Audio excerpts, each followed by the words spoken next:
Welcome to Master Chief and Cortana live from MomoCon. I know what you guys are all here for. That's why we're all here. Well, let's start off with introducing our guests. We're going to start off with Stephen Downs, the voice of Master Chief. There he is.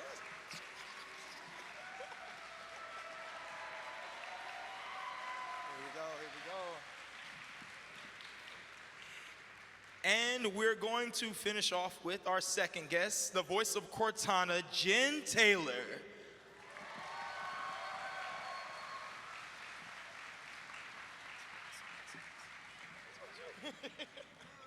Hello.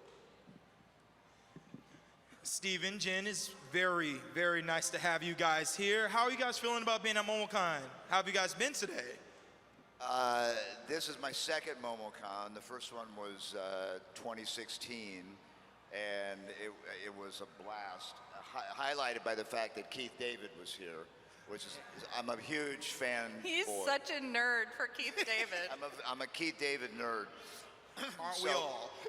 So I was the fanboy in that situation, so it was kind of fun to be on that role. But anyway, the whole experience was great. And by the way, I love Atlanta, so it's great to be here. Jen, how about you? This is my first convention since 2019. So I'm just delighted to see all of you and to be here. It's really nice to be back in convention land, right? Well, we appreciate you guys being here, and I'm actually happy that you said that. So while walking around the convention hall, I saw that you guys' autograph lines were already packed. After being away from essentially everybody, like we all were, for about like 3 years, how does it feel being around your fans again? You know, it's similar to taking like a soda bottle and shaking it up and then opening it. It's just an explosion.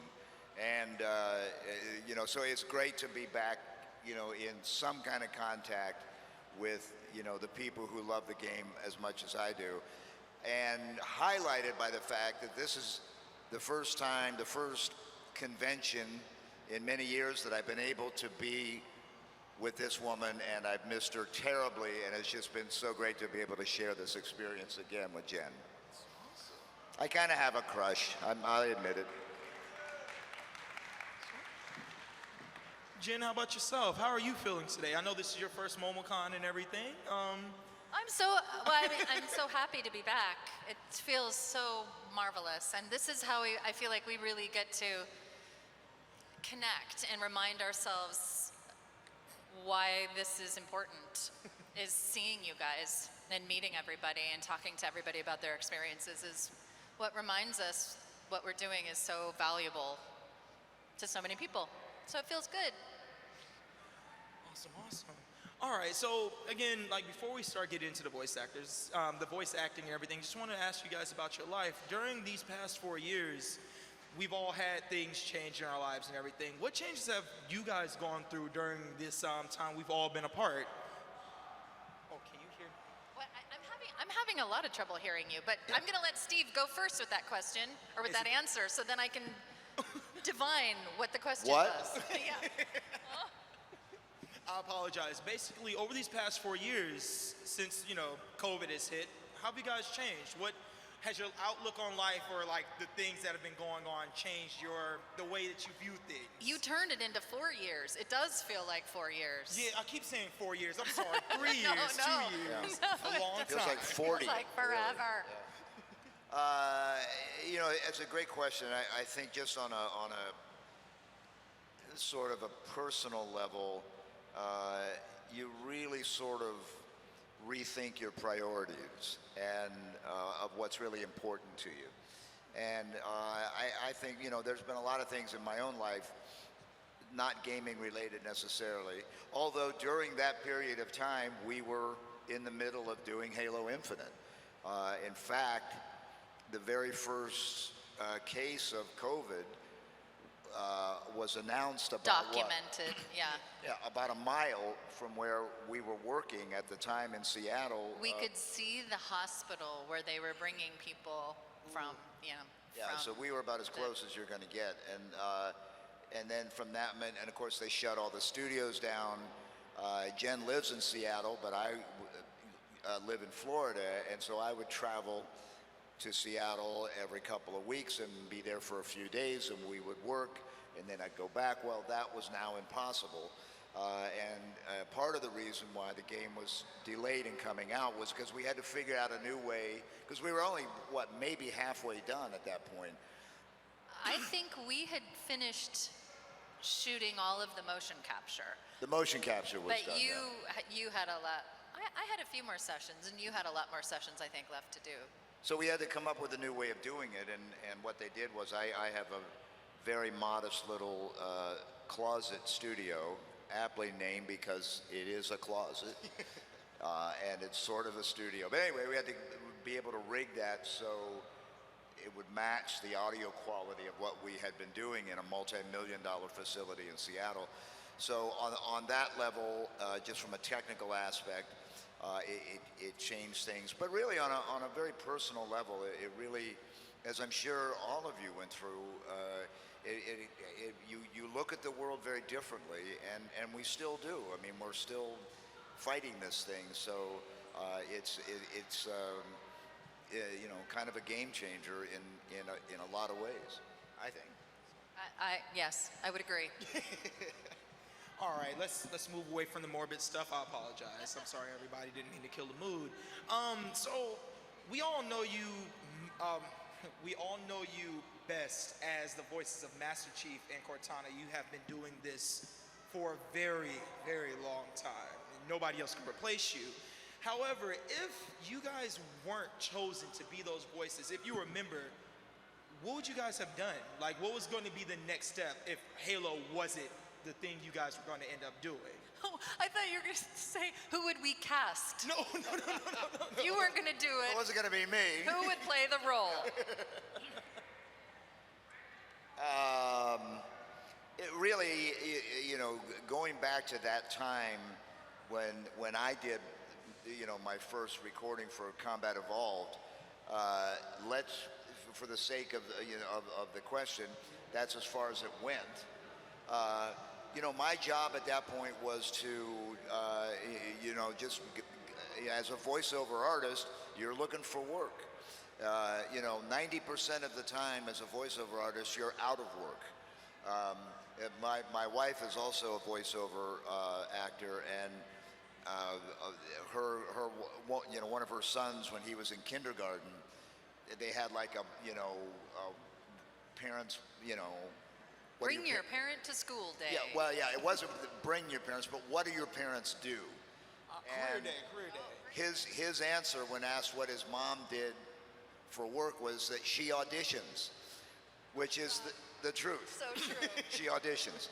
Because 90% of the time that's what you're doing, and if you're very good, maybe 10% of the time you get work.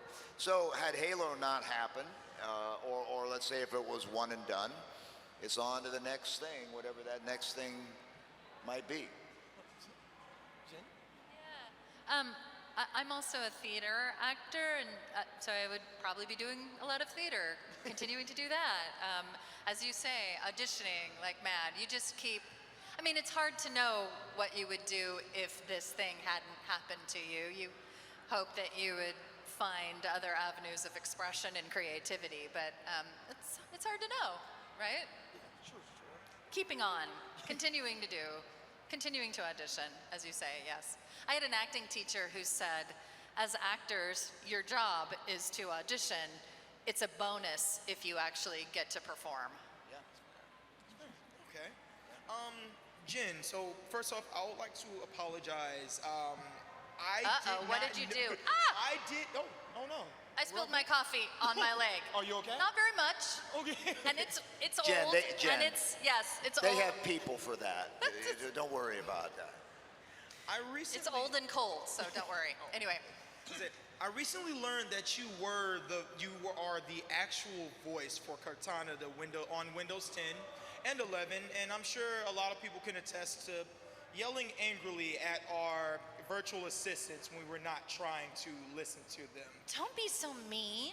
No, I'm sorry. I apologize. No, no, no. Was it? What was the transition like going from acting out the voice of a futuristic AI and actually going into becoming the virtual assistant that we all know and love? On the operating system, totally different experience. Same voice, completely different experience. Very, very technical. And I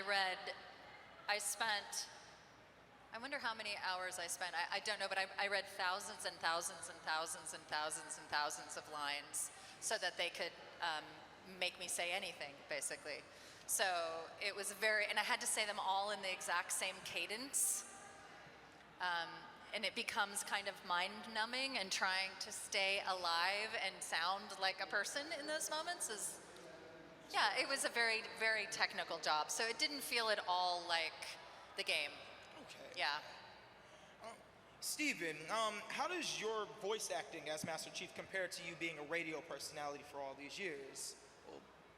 It's very different, and it would seem to the outside observer that the two careers sort of cross over.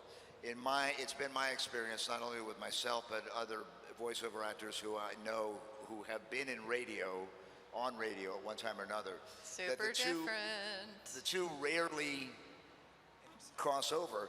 The one notable exception in my life was Halo. Because I was on the air in Chicago doing my radio show, and Marty O'Donnell, who was the guy who cast all the voices in the Bungie games and did most of the music and was an integral part of the whole process, used to listen to me on the radio, and that's how I got the job. And the other oddity about it was I never auditioned for it. He just called, I had done a game for him prior to Halo, and about a year later, when they were casting for Combat Evolved, they just said, "You want to do it?" I said, "What's it pay?" And we got that worked out. It didn't pay much, I'll tell you that. But, that's how the whole thing got started. Okay. Well, going into like more of your voice acting roles, what do you two channel when it comes to voicing Cortana and Master Chief? Like when you get into the booth, what feelings are you trying to convey through your voices when you're trying to basically speak as these questions, or when you are speaking as questions, not try? I'm channeling Satan. Totally kidding. No, I mean, it's, there's so many things that Cortana is conveying, right, throughout my career playing her. So I don't know that I'm channeling anything other than it has become, as I've gotten to know Cortana better over the last 20 years, it's become easier to find her. And she is definitely, I don't know how to put this, but she's definitely in a certain place in my psyche, and I know where to find her in a way that in the beginning was a little harder. She's more comfortable and more familiar to me now, as the more I've done it. So I don't know that I'm channeling anything because her experience is different every game. So I'm going through very different experiences, and it's creatively different because we're also working with different people so often. And so, yeah, I mean, she's easier to find now. I think one of the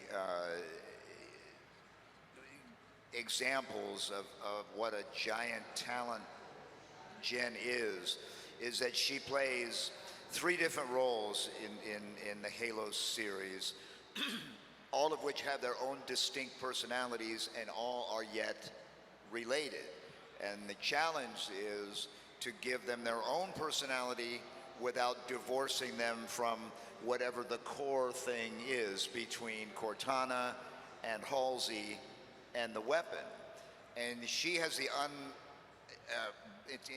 for me, the unbelievable ability to be able to do that. So when you're playing Infinite, for example, and if you could have the screen off and all you can hear is the audio, you can tell which one is Cortana, which one is the weapon, and which one is Halsey. And I think it's a testament to, you know, how good she is. Steve And Downs is nice. I know, I'm shining you because I'm making you buy dinner tonight. But That's But- probably true, isn't it?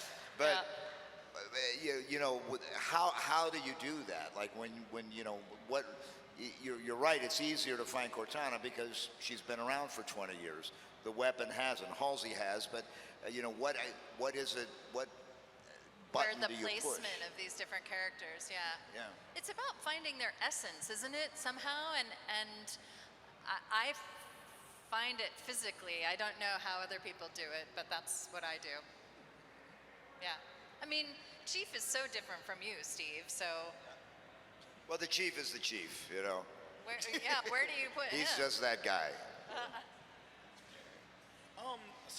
Continue on with continue on questions with your voice acting. What is your favorite Halo game that you have voice acted for? Which experience has been the most memorable for you guys? We have the same experience because there was only one game where we actually got to work together physically. We were in the same room for 4. They had, I don't know, do I? They had recast. They had recast Cortana and Chief, and we're working with different actors for 4. And I don't know how far they got into it. I mean, they had finished all of the motion I think capture. they were pretty far into it. I think yeah. they were done and decided that maybe they should come back to us. So we then had to basically voice over everything that the previous actors had done, and we got to do it together in the same room, and that's the only time that we have gotten to do that. So that was a great joy, and it was also really emotional and meaty, and we got to cry and so I can answer that for both She of got us. to cry. I didn't cry too well, but You were crying behind your mask. I was crying inside. I'm inside my helmet. But yeah, so Halo 4 was outstanding for all the reasons that Jen just said. But I have to also say that for me, Halo Infinite is right up there for, you know, first of all, as a completely well-rounded game. I think it hits all the buttons. Certainly in the post-Bungie era, it is the game that really ties it all together between, you know, I often tell people, you know, most people's favorite game is Halo 3, followed closely by Halo 2. But I always say, if you like those games, I think you're going to like Infinite, because I think it's able to, without being nostalgic, draw upon some of the things that made those games special. I also had a really great experience with my director, a guy by the name of Paul Crocker, who really got who Master Chief was and was really able to, you know, help me tap into that. And you know, we had a great, you know, and most of it because of COVID ended up being a long distance relationship, but I really felt connected to him, and I felt comfortable with the direction he wanted to take, you know, my character.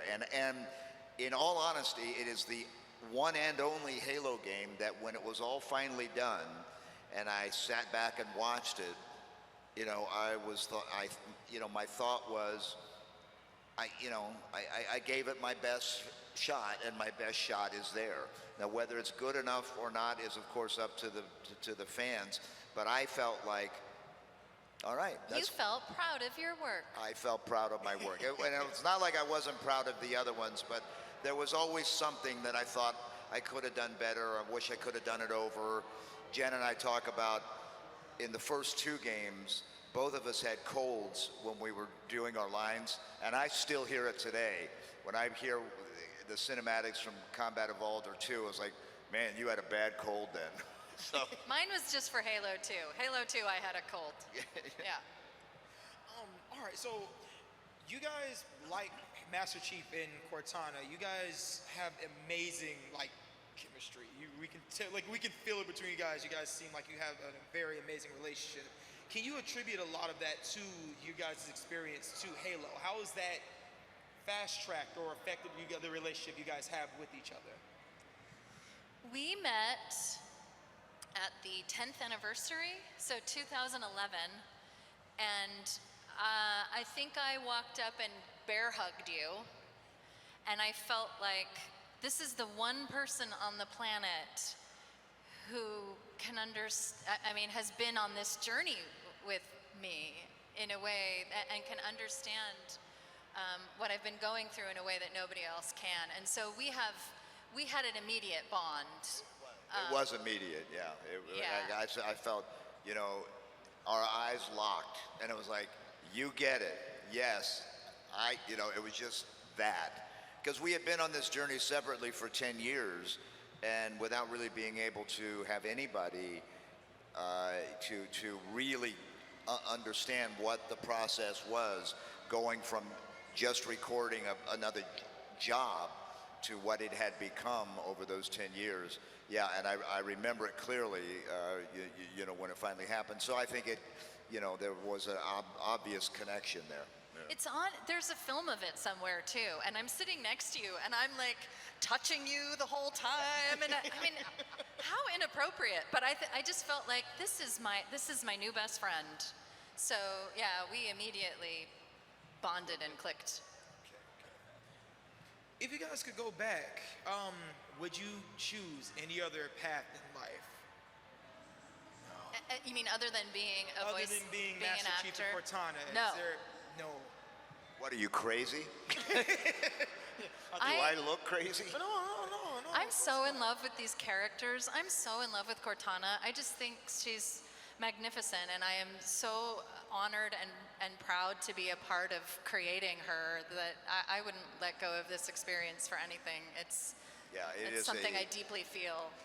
It's a childhood fantasy come true, It validates my expression, be careful what you wish for, because oftentimes it comes true, and this was absolutely a childhood fantasy come true. Albeit a little late in the game, but Better late than never, I didn't right? say when it should come true, but so be a little bit more detailed with your wishes, You guys are so far away. I feel so distant from you. It's making me sad. Hi. Hi. Yay. They're an Okay. amazing crowd, aren't they?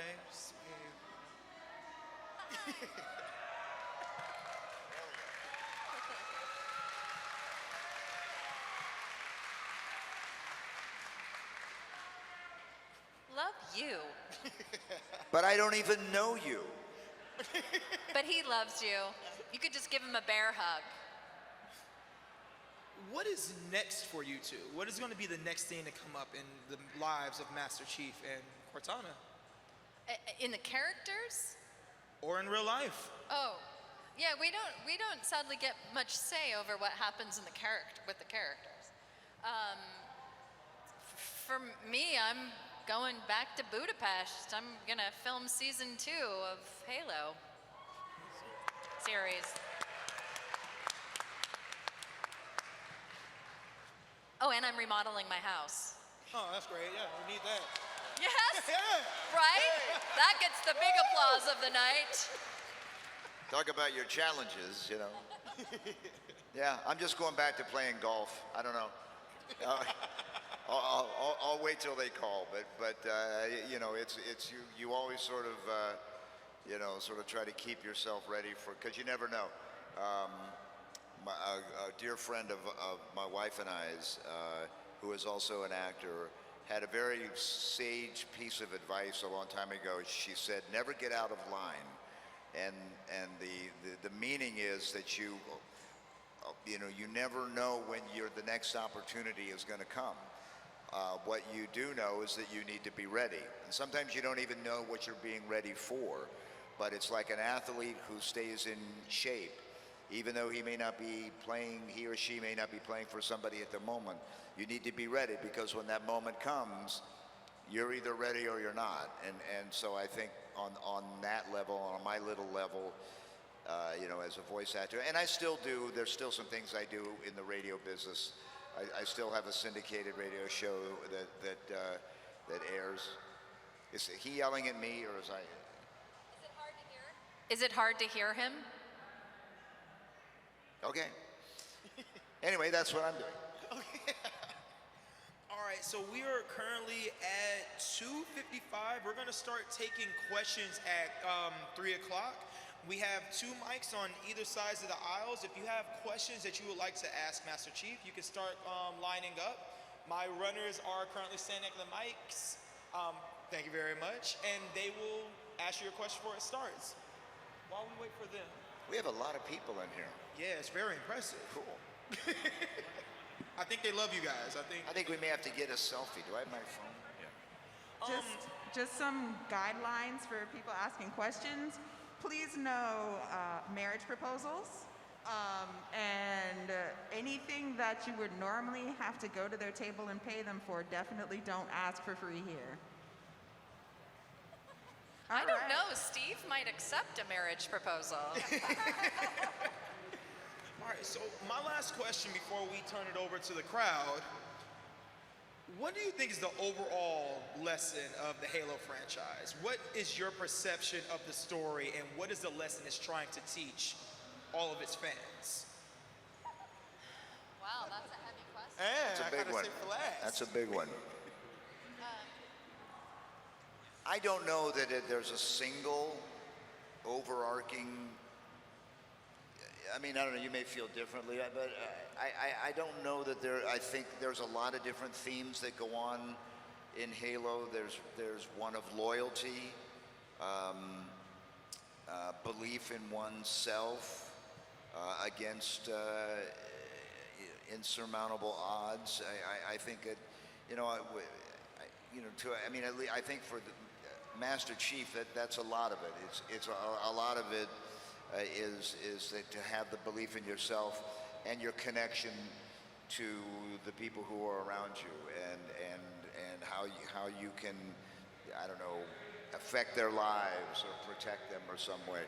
So I think that's what comes to mind. Yeah, I mean, it's also about, well, as you say, it's about so many things, right? And it affects everybody differently. I imagine you all have a different reason why the story might affect you, and it's all valid.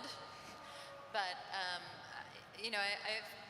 what I think is so interesting too is that this character is such a badass and a total superhero, but you also get to see how human he is and how human he's trying to become, and his frailties, right? Through what's going on, and that's okay. Yeah. Right? That doesn't make us weaker, it makes us stronger, which I think is a beautiful sort of message. I didn't even think about it that way. That's beautiful. That was a really good lesson. All right, so we're gonna open up the floor to questions. We're gonna start on the left side. That side. Oh, right side? My right, sorry. All right, hi there. I got a question for you. Can I call you Mr. Downs? Is that good? Steve is fine. Steve, okay. Or so, Chief. Chief. But, yeah. Well, actually. Or Master. I mean, But Oh. Well, this is good because I have a question. Y'all might hate me for this one, but Master Chief, you mind telling me what you're doing on that ship?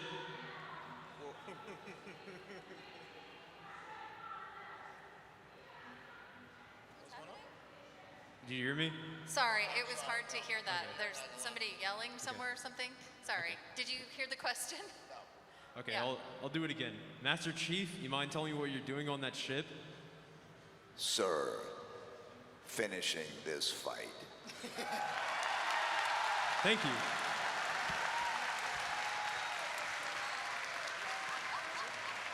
I just had to think about it for a minute. What's my line? This question is for both of y'all. What project outside of Halo had the most impact on you?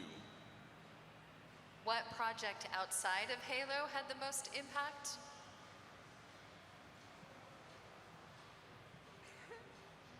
I'm still not getting all the questions. I'm not hearing all the questions. What?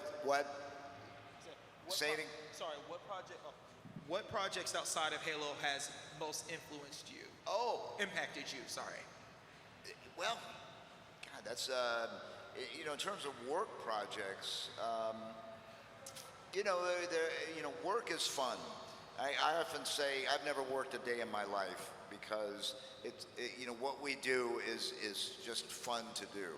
I would say I'd do it for free, but I'd really be lying about that. But it's just a joy to do. So anytime I get to go into the studio, I don't care if it's recording for Halo or if it's selling, you know, Carnival Cruise Lines or, you know, whatever it is. It's a joy to try to deliver, you know, what it is you're trying to accomplish. And that whole process, you know, people always ask me, what's my favorite part of being Master Chief? And my favorite part is doing it, is actually being in the studio, meeting with the director, meeting with the writers, and actually doing the work. That is my absolute favorite part of the whole. So when it comes time to do the game and you get that call, I mean, it's very exciting because I know I get to go back in there and try to, you know, I guess for any actor, their favorite thing is acting. And so that's kind of what it is. I think for me, theater. I do a lot of theater, if I'm lucky. And theater has really affected my life in a big way. So that would be mostly. Thank you. Wait, it's so strange. I'm sorry. We can hear somebody so well up here yelling something. It's hard to focus. Sorry. I apologize. Next question?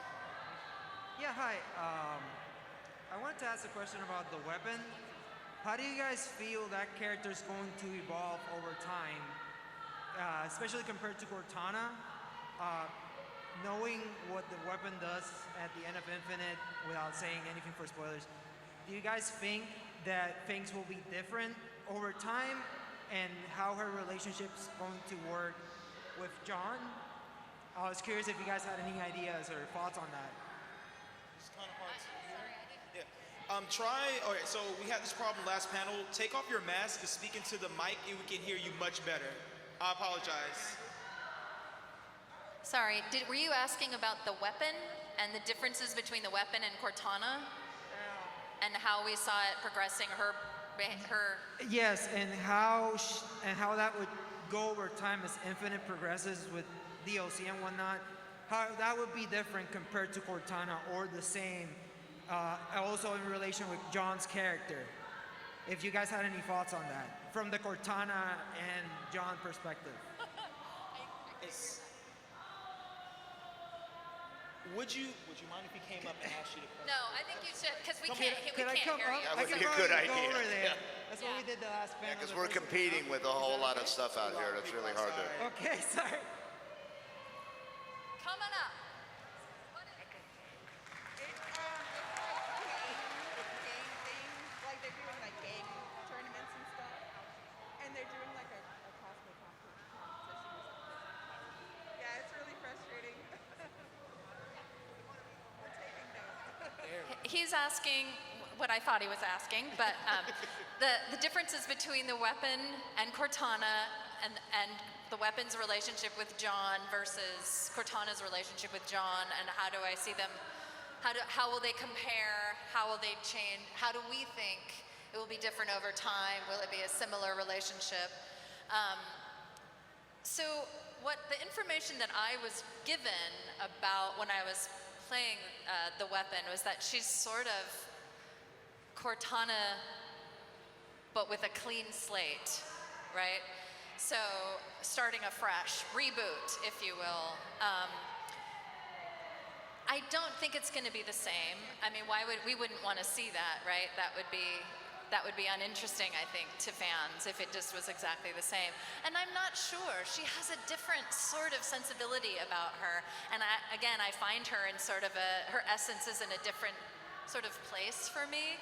One of a little more innocence and awe. So I'm curious to see how it expands. I don't know. I mean, I don't have any control over what it will be like, but I think it's going to be different, and I hope it's going to be different, with a little bit of similar flavor, if that makes sense. I never want to let go of her sarcasm, and I will fight for that always, because I love it. So, you know, there's those funny little quips that she does all the time that I really enjoy, and I will fight for more of that, for sure. You know what, it just occurred to me is this is the first time we have been able to talk about Halo Infinite at all.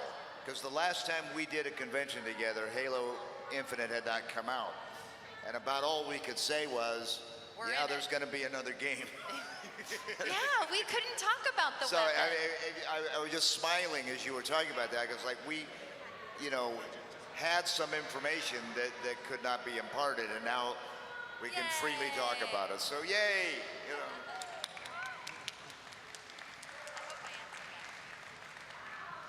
Next question. All right, so I just wanted to say thank you for 20 magical and wonderful years of Halo. It has truly changed my life for the better, and I Thank can you. say the same Thank for you. everyone here. I think everyone here can say that. But I do have one question following the events of Halo Infinite. Do you think that we will eventually see the weapon and Master Chief's story end, and it will just become a solo story? Or do you think that this will become another 10 to 20 year thing that we can look forward to? I got like half of that, and then yeah, I think we all got like half of that, and then it started getting muffled. Can you? I got an idea. Can we send some Spartans out beyond that curtain and deal with? Does anybody got a plasma rifle handy? Or Would you mind repeating the second part of that question? Why don't you come up to the or front? that. Because That we will work really, too. Come on up. we really can't Come hear on you. down. We can really only hear For the that woman next. screaming. In the Price back. is right. Okay. Wondering if after the events of Halo Infinite, if we will continue to see your story progress with the weapon, or if after 10 to 20 years, your story may end. Okay. So, will the relationship between the chief and the weapon continue, or will the story end? I hope it doesn't end. I don't know. I imagine at a certain point when you tire of Halo, That's when the story will end. that's when the story will end. I imagine. Yeah, I will say this, and this is what I felt when we were both finally called back in to do Halo 4, when, as Jen suggested, there was a very real possibility that our involvement as actors was going to be over. When that was not the case, I remember thinking to myself, first of all, just happy to have the job, of course. But the other part of it was there's so much more story to be told that up until that point had been left untold. And I feel the same way now as we're Infinite left, that there's a great new story to be told between, the chief and the weapon and the pilot, and there's a whole lot of stuff there just begging to be told. Fernando Esparza. So, yeah, let's keep it going. That's what I say. By the way, the actor who played that role was the one who came up with the name. They weren't gonna name him. Really? Yeah, they weren't gonna drop his name, and he came up with it. We all were like having lunch, and he came up with the name and thought it was cute and silly, and they were like, "Okay, we'll put it in." I'm like, "Oh, That's cool. Really? That's cool. Okay." Okay. Okay. Going ahead. Come on up. Yeah, Come on up. Why Yeah. don't you just come up? Yeah. I'll hold the mic for you if I can. Will I hurt us? Want to just take people on this side? She'll take people on that one. I said, just take people on this side. She'll take people on that one. Yeah. All right.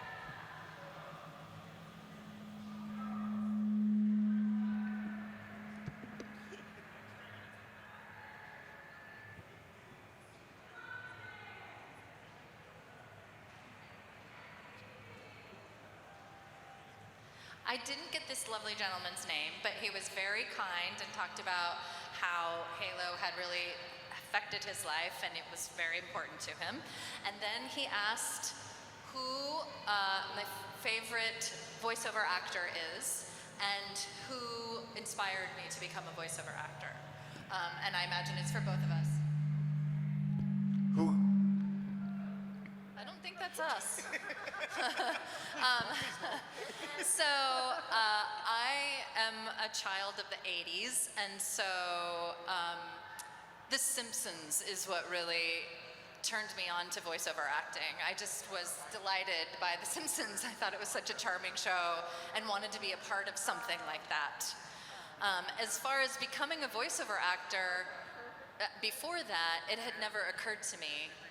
I was just a theater actor, in all honesty, looking for a way to support my theater addiction that was creative, where I didn't have to go, do a side job doing something that I didn't want to do. And so it became a sort of, or it started as a little thing that I could do to actually make a living being an actor. And it became something much bigger than that. It's become such a huge part of my life creatively.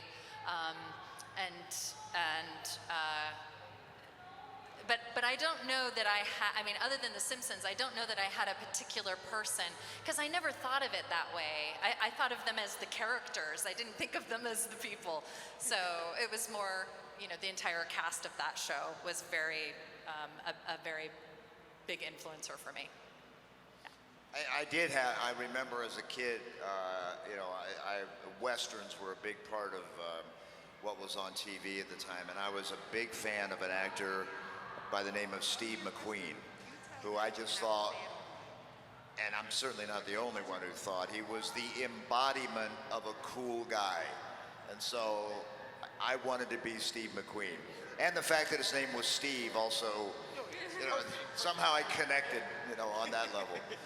But then beyond that, in terms of making voice acting a career, the original attraction for me when I was in radio was I loved being on the radio. I loved being a disc jockey. I loved playing the music. That was all fun. But what I also fell in love with was the technical part of it and the production part of it.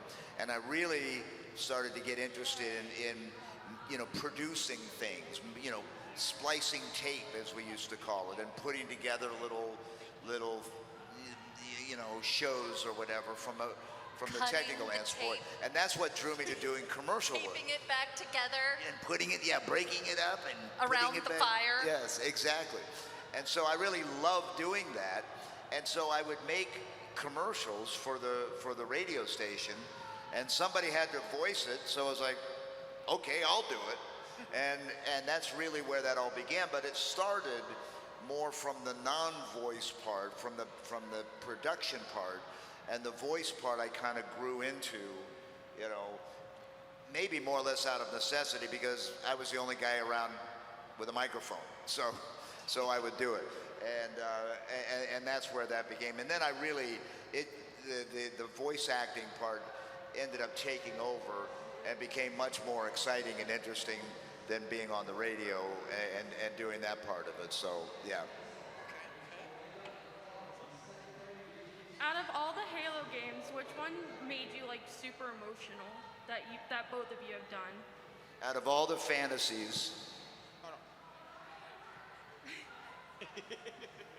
come up, my dear.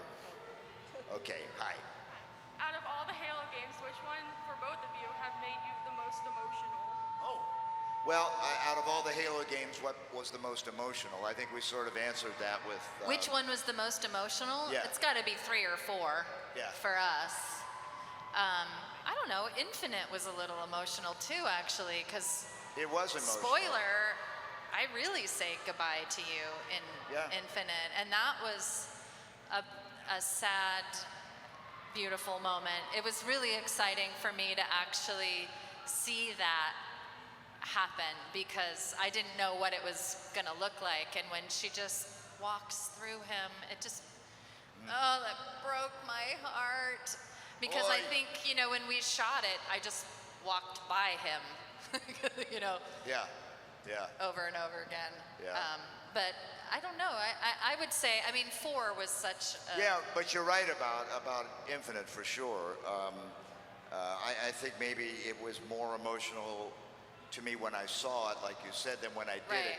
When I did it, I was in a 4x6 closet, in my house in Florida, and so you're creating it all up here. But and I also thought, just as you mentioned, the part when you physically actually did it, which was the performance capture, that we do need to give a shout out to Bruce Thomas. Bruce! Bruce is the embodiment in the game of Master Chief. When the move, Jen does the movements for Cortana and Halsey and the weapon.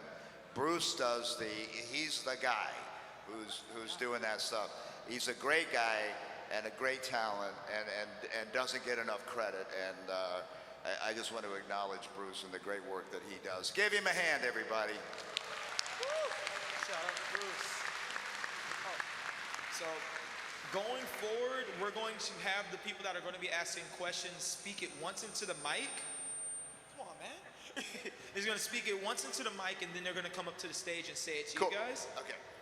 Let's leave the mics up here. I think we're the ones making the feedback noise, though. Oh, okay. All right. All right. That's all right. That's my way of retaliation for whatever's going on out there. No, if that's the case, do that. I'm being really funny right now, so. Yeah. Thank you. Thank you very much. What a guy. All right. So I was thinking that if Spartan Locke was born earlier, do you think he would have been a Spartan 2 like Chief, or would he not have survived the training? Okay, now you gotta come up. Now you're going to come up. And Leave the mic, leave the mic, leave the mic, leave the mic. Leave the mic, Leave the mic. I love your shirt, by the way. It's that shirt.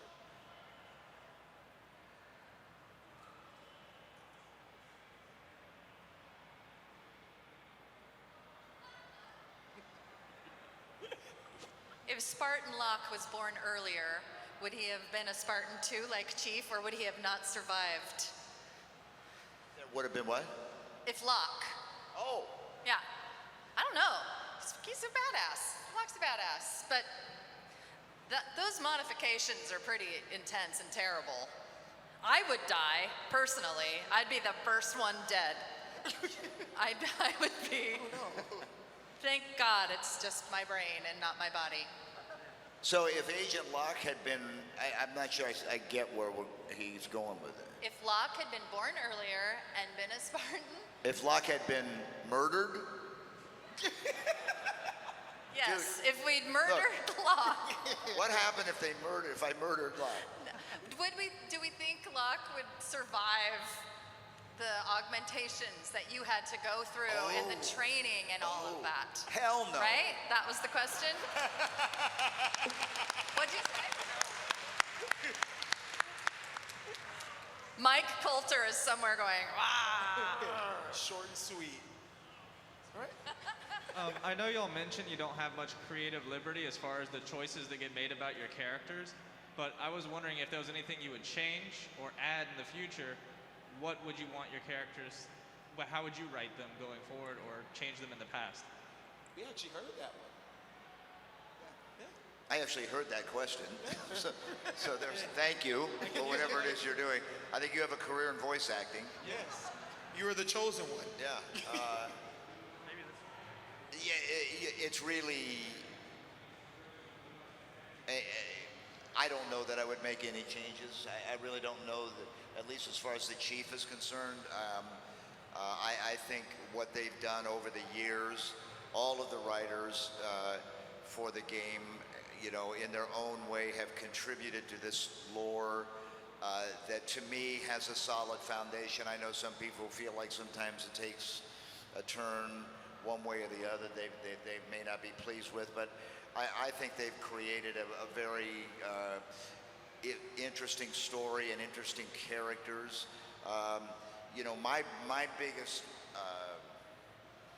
wish is that, and I don't say this from I genuinely mean it, whether I'm doing it or not, I think there is a great story here, and that's what, to me, part of why Halo has survived for 22 years is not just because of the gameplay, even though the gameplay is great, and not just because of the graphics, even though the graphics are some of the best in the business. It's because of I feel it's because of the story. And they have built this story that it can go as long as people are interested in hearing it. And so I wouldn't, there'd be no real big change. The only change I would make, now that I think about it. You want more monologues? Huh? Soliloquies? No. This is a result of the TV show. The only change I would make is that I think Master Chief should have had a sex scene in the game. Oh my God, I have to tell you, when I told Steve, I said, by the way, dude, Chief has sex before it came out. I did tell Steve that, and he was like, it is about goddamn time. That was his response. Why do you think he's been so mean for these last 22 years? He's deserving. Poor He's guy. done a lot. The guy a break, for God's sake. If y'all had the opportunity to voice act in any media franchise of your choice, what would it be and why? Here we go. That one you're gonna have to come up for. Yeah, I didn't hear that one. What's your question? We need more steps in. Okay. If we had the opportunity to play a voice in any other franchise, what would it be and why? Is it a specific character or like creating our own character in a franchise? I want to be in Red Dead Redemption. You want to be in Red Dead? Yeah, I want to be like a badass in Red Dead. Yeah. I don't know that I have an aspiration, really. There's part of me that even feels I'd be too greedy because I get to play a character who has become what he's become. And Be greedy, Steve. Be greedy for a well, second. okay, all right. I would want to be the arbiter. Yeah. I would like to do I've done that before, and I can't remember any of his lines right now, but sometimes when I'm watching the cinematics, I'll say Keith David's lines. Let me give that a crack. You know? I thought the arbiter is pretty cool, and I hope that we have not heard the last of him. I obviously don't know that, but again, I think there's more to that story than Watch out, Keith David. You've got a stalker. Yeah, definite stalker. Fan Definite through stalker. and through. This is a question for Steve. If given the opportunity, would you have liked to play the voice of Master Chief in the Halo TV series? You know, there's no way that was going to happen. You know, would I have liked to do? Of course, I'd like to do it. It's a great gig, but that wasn't meant to be. As you may have noticed, I am not 6'5", and I do not have zero body fat. I'm trying, but I'm not there. So physically, I'm not there. And in all honesty, Pablo Schreiber is a very, very, very talented actor who's done a lot of great roles and is certainly doing a great job in this role. So, you know, and as I tell people, because people ask me about this all the time, you know, you got to approach the TV show with a different mindset. And they, you know, they made that very clear before the first episode ever came out. It was what they call the silver timeline. It is a different take on a story you know. And the way I looked at it when it first came on was I love science fiction. I love science fiction books and stories, movies and TV shows. So I looked at it as like, entertain me. Is this going to be a good science fiction show like any other science fiction movie that I may go to see or whatever? And turns out it is. And in all honesty, what ties the whole thing together for me in terms of the game and the TV show is Jen. That's the thing that ties this all together and makes those of you who love the game relate to the show. And then you also have to realize they're making a TV show not just for us, you know, the Halo gaming community, but for people who've never played the game in their life and don't know anything about it. So, yeah.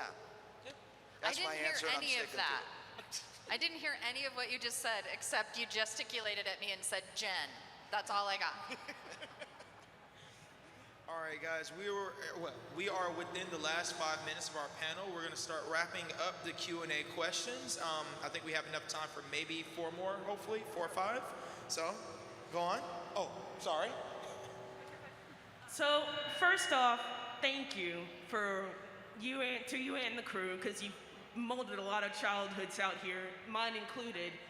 And my question is, say you want to get your foot in the door with anything Halo related, whether you're an actor, voice actor, background character, how would you get your foot in that door? It's hard to know now because we started so long ago.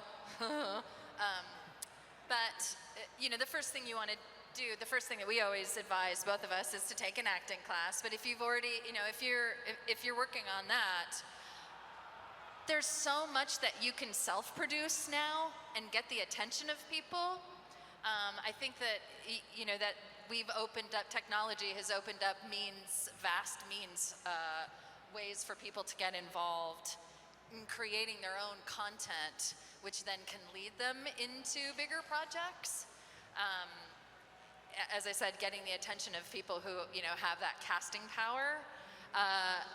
But I mean, as far as the way that we did it, we had agents, you know, who then submitted us for things. I'm not really sure. I know that in LA, if you live in LA, and I don't know what the scene is like here. I don't know what they're making in Atlanta. I know they're producing a lot of stuff in Atlanta. But once you do get your foot in the door, you're in LA. I mean, you see a lot of the same people in voiceover or in video games, because once you work with somebody and they like you, they keep calling you back. How you get in that door is actually a very good question, and I'm just going to keep repeating the question because I don't clearly have a very strong answer for you, other than maybe, again, trying to produce your own stuff to get attention. Steve, Yeah, anything to back me up there? I think really, if you're talking about it from a voice acting perspective, how do you get into being, you know, a part of Halo from that perspective? You have to cast a much broader net than that. And with if voice acting is something that appeals to you, you have to you know, basically throw everything against the wall and see what sticks. And by that I mean theater, radio, you know, approach it from as big a perspective as you can. I mean, I never started out as a voice actor thinking I was going to have a role in a video game. That never even occurred to me in 1,000 years. There were no video games. The only video game when my career got started was Pong. And there was no dialogue in Pong. Space Invaders. And what? Space Invaders. Space Invaders. And again, there was no acting, there was no voice in that game. But so the important thing is to really cast as wide a net as you can. Take acting classes. Sure, take some voice acting if you can. But really, you know, I think they call it in the stage, you know, profession, be a triple threat, which is what? Acting, dancing, and singing. You know, so if you take that to a larger perspective, you know, be as open to as many possible things as you can, and you'll find your own specialty, you'll find your own thing that will draw you in that direction, and that's the best way to approach also, it. as we had said before, get ready to audition and audition and audition and audition. You never stop auditioning. I mean, I audition all the time and get rejected constantly. So you can't take it personally. You have to learn how to not take that personally, which is a really, really intense, great lesson. Yeah. I had 2 auditions before I got here. I lost both of them. That's the way it goes. I rarely get, you audition for so much, and if you get 10% of what you audition for, Yeah, you're doing lucky. a great job. Yeah. All right, everybody, I'm sorry for getting your hopes up. That would be our last question. However, both Jen and Steven will be over giving autographs today? Yeah.